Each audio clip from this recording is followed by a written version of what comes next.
What if I told you that the mind can see the future and it's not magic? Have you ever felt something was about to happen and it did, not a guess, not luck, but a sudden knowing? What if that sixth sense isn't rare at all, but something sleeping inside you right now? Today, we're diving deep into the psychology of the seer and revealing how to awaken your hidden intuitive power. We begin by asking a simple yet profound question. What is a seer? Historically, seers have been individuals thought to perceive beyond the veil, delving into the future, the hidden, the unspoken. But modern psychology reframes this. A seer is someone with highly attuned pattern recognition, deep subconscious processing, and a strong connection to symbolic meaning. These are traits you may already possess, you may already be developing, and you can learn to amplify them. Let's break it down into three pillars: perception, amplification, and expression. First, let's uncover how seers perceive differently. Your brain is a predictive machine. It's constantly scanning for patterns and signs. For most people, this happens subconsciously. You see a face in the clouds or sense tension in a room. A seer leans into that subconscious processing, trusting it even when it feels irrational. They cultivate mindful awareness, your conscious counterpart to the psychic undercurrent. Scientific studies show that experienced intuitive thinkers outperform rational thinkers in tasks where prediction, ambiguity, or subtle cues are involved. Neuroscientists call this incubation. Information is absorbed beneath the surface, then suddenly emerges. Einstein famously said that insight often came only after stepping away from direct thought. Often, your subconscious is doing the heavy lifting. Here's a key. Your mind receives symbolic messages all the time: dreams, daydreams, gut feelings. Seers don't ignore these. They journal them, decode them, and integrate them. They realize that a dream image may hold emotional or archetypal meaning, but the pattern recognition, pure gold. After all, symbols are ancient computers. They condense 1,000 data points into a single image. No wonder art and mythology are full of them. Next, seers master amplification, sustaining the signal by refining the environment. That means minimizing digital noise, carving out stillness, cultivating practices like journaling, meditation, and dream incubation. It means creating feedback loops where intuition is tested. You feel drawn to check the time, you note the thought, and you watch if it plays out. Over time, the brain learns to tune in more precisely. We'll look at three practices: daily intuition logs, dream triggers, and energy sensing exercises. An intuition log. Note discrete impressions throughout the day, colors, phrases, emotions that pop up. Before bed, look back. What proved accurate? This simple awareness shift strengthens your pattern recognition muscle. Dream triggers. Before sleep, choose a question or phrase. Show me what I need to know. Write it down. When you wake, capture the first image or emotion. Even random fragments may contain symbolic intelligence. Energy sensing. Hold a pendulum or your hand above your heart. Ask simple yes/no questions. Am I living authentically? And feel how your body responds. Energy-based sensing is a somatic faucet to intuitive insight. The third pillar, expression. Seers don't hoard insight, they communicate it. Through art, writing, teaching, and conversation. Sharing sharp, intuitive hits helps test them, integrate them, and refine them. When your intuition moves from private gut instinct into external expression, it becomes your oracle voice. Now imagine building all three pillars: an environment that favors subtle perception, a disciplined amplification process, and a skillful external expression. You begin to sense more, notice earlier, translate with accuracy, and share with integrity. But there's one more twist: shadow seer tendencies. With heightened intuition comes vulnerability, bias, projection, and fear. Seers must develop strong discernment. Questions like, am I projecting my wish? Are unconscious fears coloring the insight? Healthy skepticism is an anchor. Now that you know where seership begins, now that you know your brain can behave like an oracle, we'll move deeper in part 2, exploring key rituals, how to decode symbolic content, how your everyday senses become intuitive tools, and how science validates this path. Ready to enter the threshold? Now that we've uncovered the foundational mindset of a modern seer, let's go deeper into the rituals and practices that unlock this innate power. It isn't about fortune-telling cliches or supernatural claims. It's about understanding how the psyche communicates through symbols, sensations, and patterns, and how you can become fluent in this forgotten language. One of the oldest intuitive practices is symbol incubation. Ancient mystics would enter temples, caves, or sacred sites, holding a question in mind. Then pay attention to the symbols that arose in dreams or waking life. Modern neuroscience now confirms that our brains are meaning-making machines. When you plant a question in your subconscious, it begins searching for corresponding patterns. The trick is to stay open, non-controlling, and receptive. Try this. Before sleep, write a clear, sincere question in your journal. Not a yes or no question, but something expansive. Example: what truth about myself do I need to see? Then release it.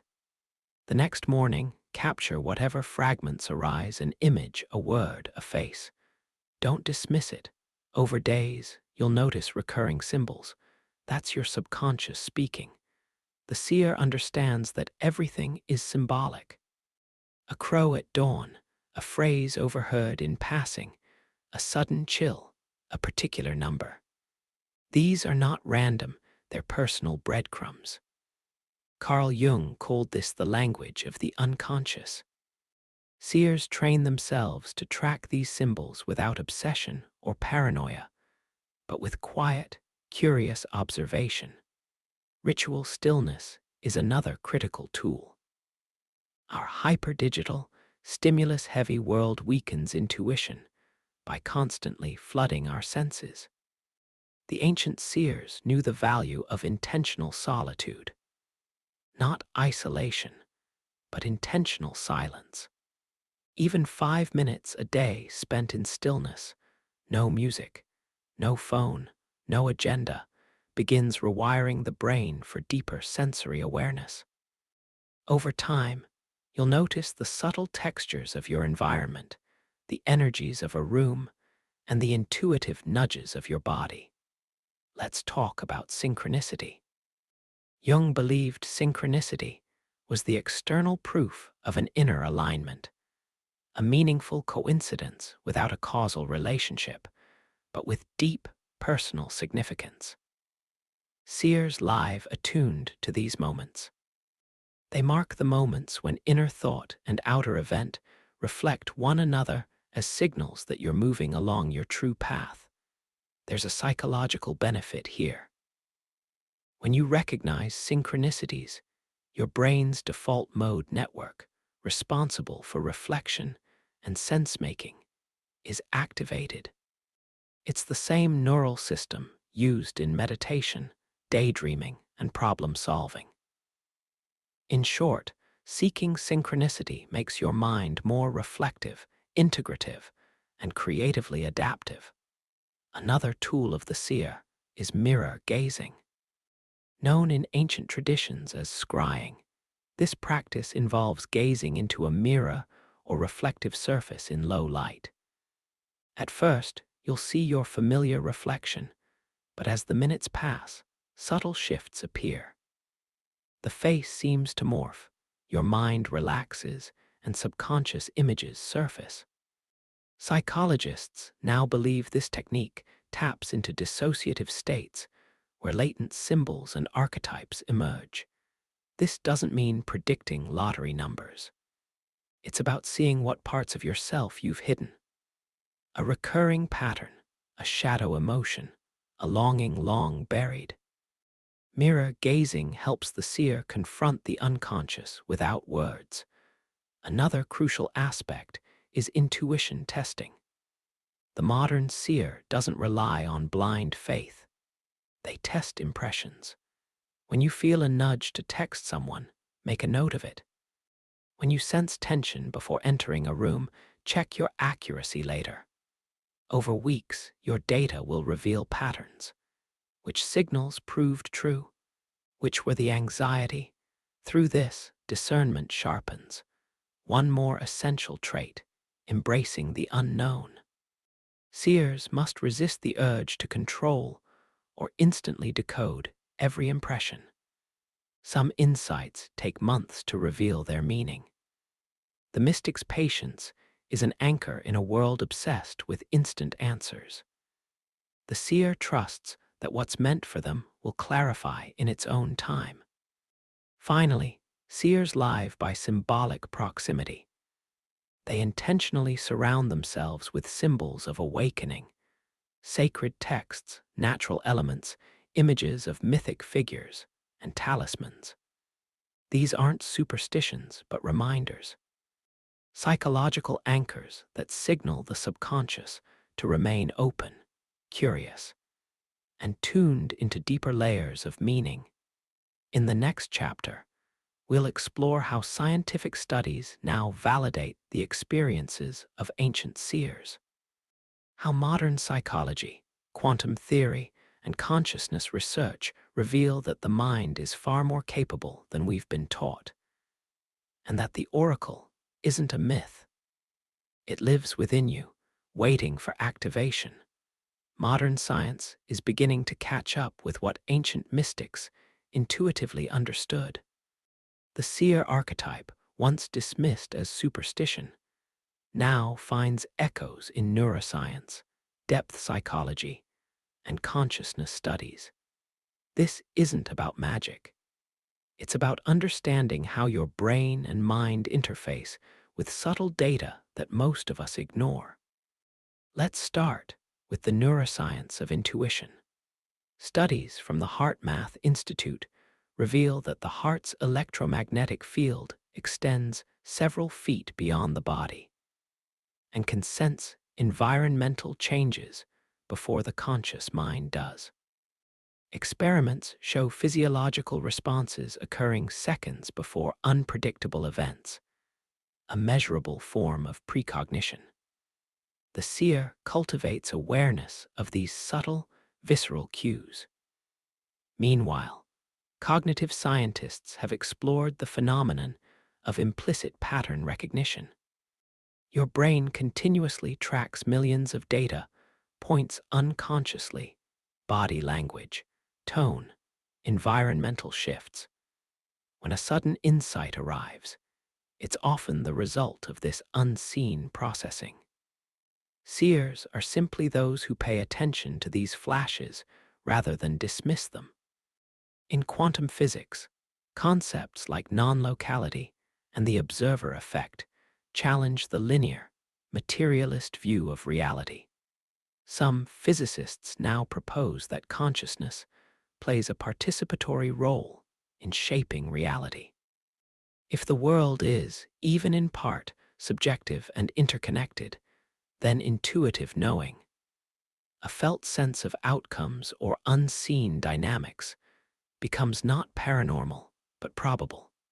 Depth psychology contributes its framework. Carl Jung believed we inherit a collective unconscious filled with archetypal symbols. These symbols surface in dreams, art, myths, and intuitive insights. When you feel a pattern in the chaos, it may be the collective unconscious speaking through you, a ripple in the psychic field. Modern seers work with this knowledge. They blend ancient wisdom with contemporary insight. Practices like dream journaling are now used not only by mystics, but also by therapists for trauma integration and creativity enhancement. Mindfulness and meditation, once fringe, are now proven to increase emotional clarity, pattern recognition, and subtle awareness. But here's the truth. The path of the seer is not escapism. It's not about floating above reality. It's about engaging with reality on a deeper, symbolic, living level. It's about seeing meaning where others see randomness and insight where others see coincidence. So, how do you stay in this space? You build a life that supports it. Daily rituals, symbolic reflection, dream work, stillness. Tracking synchronicities and questions, not just answers, and most of all, humility.